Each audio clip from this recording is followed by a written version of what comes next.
రైతు సోదరులందరికీ నమస్కారాలు. ప్రతి కుటుంబం తనకు కావలసిన కూరగాయలను ఇంటి ముందే గనక పెంచుకోగలిగితే మంచి ఆరోగ్యవంతమైన ఫ్యామిలీగా ఉండగలుగుతారు. మీ పక్క వాళ్ళకు కూడా మీరు సహాయం చేయండి. న్యాచురల్ కూరగాయలు, ప్రకృతి ప్రసాదించిన కూరగాయలనే తినండి. కెమికల్ వేసిన కూరగాయలని తినటం వలన మీకు అనేక రకాల ఇబ్బందులు పడే అవకాశం అనేది ఉంది మిత్రులారా. అందుకోసం ఏంటంటే ప్రతి కుటుంబం కూడా ఈరోజు తన ఇంటి అవసరాలకు, మీ పిల్లల ఆరోగ్యం, మీ ఆరోగ్యం,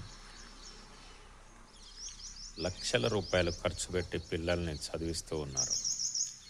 వారి ఆరోగ్యం బాగుండాలి అని అంటే మీరు పెట్టే ఫుడ్ అనేది చాలా ప్రధానం.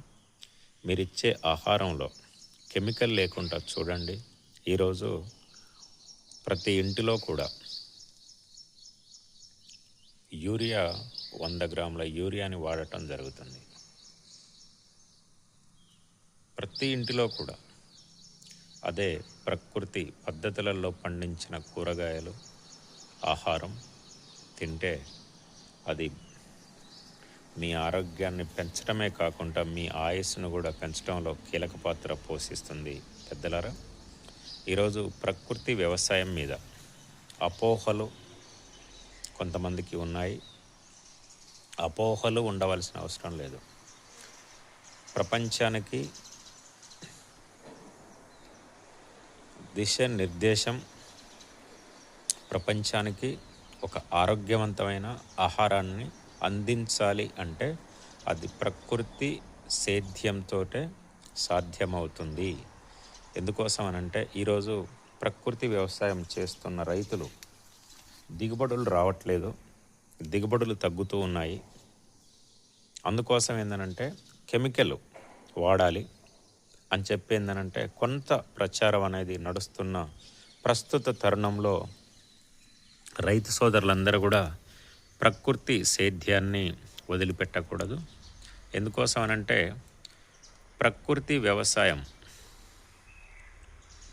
ఈరోజు శిరోధార్యం. ఈరోజు ప్రకృతి వ్యవసాయ పద్ధతి కనుక 100% ఇంప్లిమెంటేషన్ చేస్తే, ఓపిక ఉంటే అద్భుతాలు తీయొచ్చు మిత్రులారా, అద్భుతాలు తీయొచ్చు. అందుకోసం ఏంటంటే భూమిలో కర్బన శాతం పెంచే విధంగా మీరు గనక ప్రయత్నం చేసుకున్నట్లయితే 100% మీరు ఏ పంట వేసినా కానీ ఆ పంట బ్రహ్మాండంగా దిగుబడులు రావటానికి అవకాశం ఉంటుంది. భూమిలో 2% కర్బన శాతం ఉండే విధంగా చూడండి. మీ భూమిని పరీక్ష చేయండి. భూమిలో సేంద్రియ కర్బనం 2% గనక ఉంటే మీరు ఏ పంట వేసినా కానీ ఎన్ని పెస్ట్ పురుగులు రానియండి, దోమలు రానియండి, నల్లి రానియండి, ఏదన్నా రానియండి, కానీ మీ పంట అనేది 100% పండుద్ది అనటానికి ఇక్కడ చాలామంది రైతు సోదరులు, ప్రకృతి వ్యవసాయం చేస్తున్న నా మిత్రులు చాలామంది ఉన్నారు. గత 10 సంవత్సరాల నుంచోని, అంటే నాకు తెలిసిన దాంట్లో ప్రధానంగా కుడుముల వెంకటరామరెడ్డి గారు ఇక్కడ ఖమ్మం జిల్లాలో ప్రధానంగా 7 సంవత్సరాల నుంచోని వారు ప్రకృతి వ్యవసాయ పద్ధతులలో పండించడం అనేది పంటల్ని జరుగుతుంది. ఇంకా అనేక మంది రైతులు మహబూబాబాద్ జిల్లాలో పెండెం వెంకన్న గారు ప్రకృతి వ్యవసాయ పద్ధతులలో